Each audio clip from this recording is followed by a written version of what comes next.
Hey everybody, back today with another video on family. Still working on the uh, fatherhood training, and I've entered in, and I've entered into training to be a father. So if you're going to train, they say practice makes perfect. That's not true though. Perfect practice makes perfect, but just practice, you can be practicing it wrong, and I'm afraid in the West, I think that we've been practicing it wrong. I don't think we've had a proper vision up to begin with, and that's what, honestly, it makes me feel better because I'm like, oh, that's why it doesn't work. Let's start over, let's have a do-over, and let's take a new look at this. Let me have another look at what the Bible has to say about family, about father, and let's have another go at this. I'm a little bit relieved that I don't know everything, or I haven't been given the whole story. So I want to start this video off. I wonder if you guys have ever heard of a guy named Jocko Willink. Jocko Willink is an ex-Navy SEAL. I saw him on a podcast one day and then got reeled into his life. He's put out several books. He's got some really good children's books that I'd highly recommend, called The Warrior Kid. Very good. He wrote a book himself called The Extreme Ownership, and it was basically his story, his military story. He was a Navy SEAL back in the early 90s when we didn't really have anything going on fighting-wise, and so all he did was train. They trained in some of the craziest ways, but a Navy SEAL's life is training. That is all they do, always preparing. So they have that military idea of the enemy's out there, and whoever's training more, the day we meet, that's who's going to win. And so he's got that eye of the tiger about training. So he's big on, vision and practice and, taking life seriously. Every little minute detail. And this book on extreme ownership is about what he believes about leadership, which is whatever goes wrong, it's the leader's fault. And he literally lived that out and gave tons of examples in real warfare, because he went over to the Battle of Ramadi and led the Navy SEALs through that to take that whole city over from ISIS, and gave example after example about something that went wrong out in the field.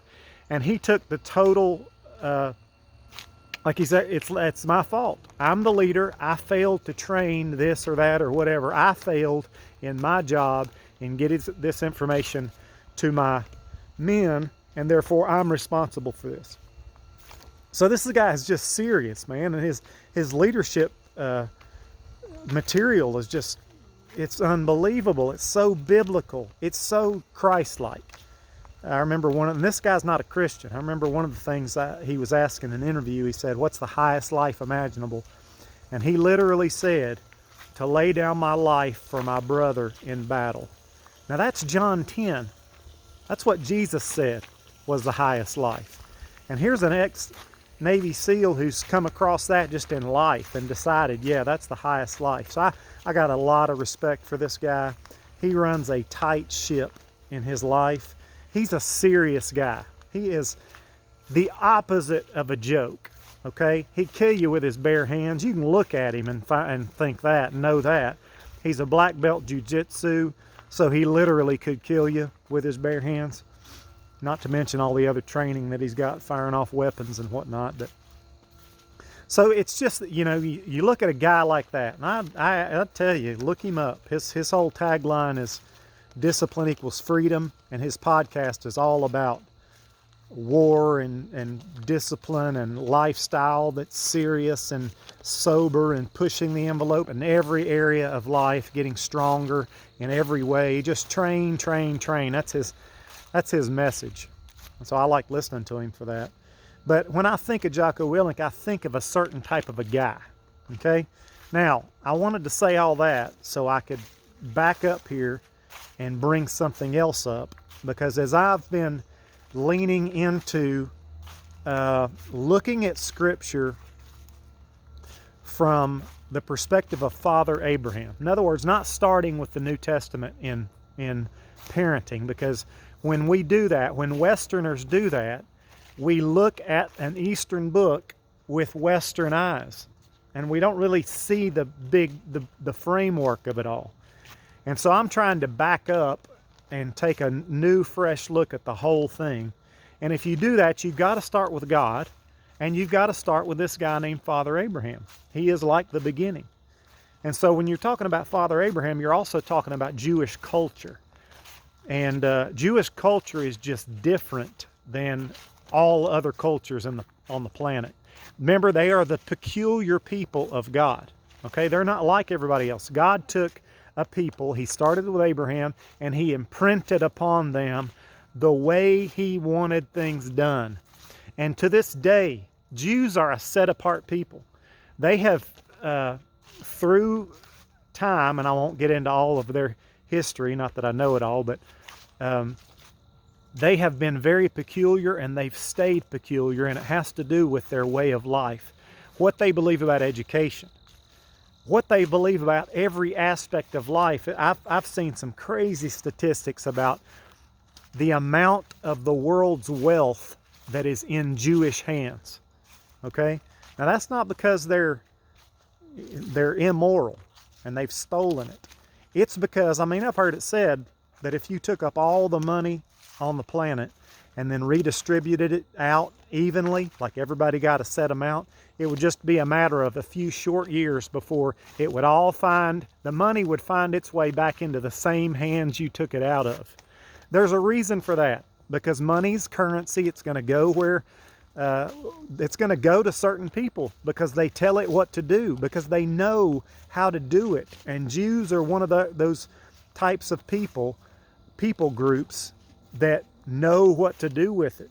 And again, it goes back to, it only makes sense to me, well, of course they would. They are the ones that God started with. He impressed himself on them. His ways are inculcated into how they do everything. And the Jews are big on family. Of course, Eastern nations are big on family. Like I said in another video, they're big on honoring the elders, all kinds of little nuances there. So, you know, I've heard it said that Jews are, on average, 15 points higher in the IQ scale than all other people groups on the earth. And again, little things like that make sense to me, because I'm like, well, yeah, God himself is a pretty big deal, and he impressed himself on them, and that's why it makes sense. So, but one of those issues with Easterners and thinking about Jews in particular, a little snapshot into their family life, is that the men take the children, and the fathers are the ones that are more likely to be seen with the children out in public without their wives there.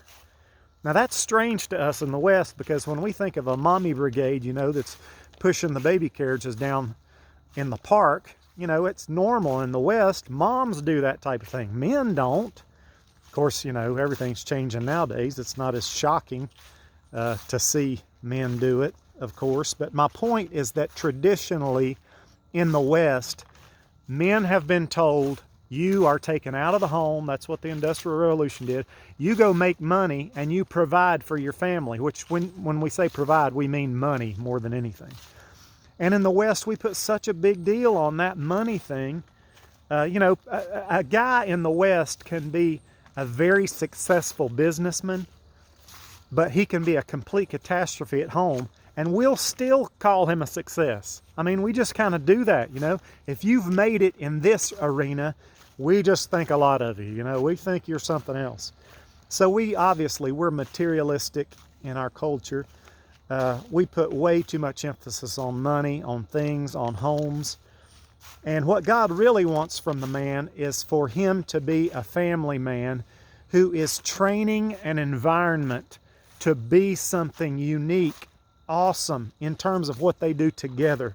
Because again, the Trinity is a family. Father, Son, Holy Spirit, it's family. That's community within the Trinity. And they are one. Although they're distinct, they're distinct in their uniquenesses, they're in essence, they are one. And so God made family and wants us to do the very same thing. But the weight of the Father's life is to be impacting, shaping, and training the environment of the home on higher and higher levels of life, God life, Zoe life. And I'm getting in the sun here, sorry. And so, so I've been thinking a lot about that, trying to stop, have a life out apart from the family, and begin having a life that I get my identity from my family. I am the coach of a family team. This family team is on mission. It's not my mission. We got the mission from on high. And so, and it's a big mission. The mission is Genesis 1:26 through 28, the creation mandate. We're to multiply, subdue, and have dominion over this planet. And then we're to Matthew 28, go out and disciple all nations unto the ways of God. That is what my family team is to be doing. Those markers have already been laid out and made solid. That's not changing. But so I'm stopping and I'm re-looking at the big picture, and I'm deciding, okay, God's called me to be the leader of this family team. And for my life of training to be clear for my own life and for my family, and that we are on point doing that. So if I'm going to look back at Father Abraham, this is something I thought of today, and I'll try to cut this video off. Genesis 14. It's when Abraham and Lot had taken different parts of land. Lot went down to Sodom, and Abraham went the other direction because their clans were getting too big. And a couple city-states got together, some kings got together and jumped on Sodom and took Lot and his family, okay? So a couple kings and some city-states kind of got together and bullied some other ones around, and Sodom fell prey to them. And Abraham gets word about this. And so what he does is like, well, I'm going to go get them back. I don't care who got them. So it says in Genesis 14:14 that Abraham takes 318 trained men born in his household and goes back and kicks this little city-state down. Whoever took it, I can't remember the name of it. But, I mean, this is a formidable foe, military leaders. He takes 318 trained men from his home and goes and wipes them out. Now, I've never really thought about this, but 318 trained men? Really? Abraham trained 318 males to go out and kick butt like that? I've just never seen Abraham in that light. And so, really, it's just gotten me thinking again. Now, we know what Father Abraham did in terms of his faith. We know he figured out how you partner with an invisible God, and through faith and works, you bring about the invisible into the visible. That's some pretty neat thing to know how to do as well.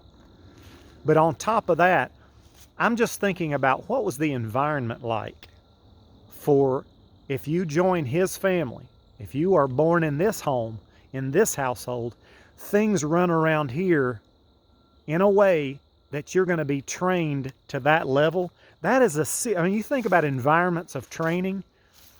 That is a serious environment of training there that Abraham had going on. So what kind of guy was he? And I'm thinking, Abraham was Jocko Willink. Abraham was more along the lines of a Jocko Willink than he was anything else. And that's just got to be the truth, if the Bible's true. And so as I'm looking at Father Abraham, I'm going, yeah, man, I do aspire to be that. Abraham was no joke, like Jocko Willink is no joke. If you want to mess around with him, you're probably going to get hurt or left behind. You're definitely not going to win against the guy. But why? Because he's training to defeat the enemy all the time. He has a warrior ethos going on in his life that is serious, and it's formidable. I mean, seriously. And Abraham was that type of a guy. And I think that we just overlook those things and don't think about the type of man that met God and was shaped by God and started the Jewish race on the planet. And why that Jewish race is to this day the way they are. Jews are into education like nobody else. It doesn't matter where they're going to school. A good Jew will come home and they'll do Jewish training after that. They are big on it. Ben Shapiro is one of those guys. He's a modern Jew, very proud, talks a lot about it. He made the comment once that kind of shocked me at the time, but it's making sense now. But he said that his mother was the breadwinner for their family, and that his dad stayed home and raised him. And I thought, yeah, that's what I'm reading. I'm finding out that's more normal than anything. See, the fathers took the responsibility for raising the children. And that's something to me, I'm just so intimidated by it. I see what Arita does and all that she does, and although I respect it, I'm like, I can't do that. I'm ready to stop and say, Paul, stop saying what you can or can't do. You start asking God what He wants you to do, and you ask God to fill you with the power to do it, and you let God change you and your environment, because if that's your task, that is your task. And if your wife is having to do it for you, that ain't good, son. That ain't good. And so at this point in my life, I'm ready to just stop the music. Let's take a look at this. And maybe I'm the one that needs to change more than anybody else. And I'm pretty clear on that. That is without question what needs to happen. Listen, men, God's given us the banner of raising up and training an environment that is it's the way we think of ourselves. I'm that guy in the center of the kids, leading the way 24 hours a day. That's our call. I believe that's accurate. And just think about it. What if God got a hold of your life and turned you into an Abraham? Because that's what He wants to do. We have no excuses. We got the power of His Spirit. So it's not like we should be lacking in anything. I'd say if we'll hold the bar high, God will fill us with the power to get there. So there's my encouragement for the day.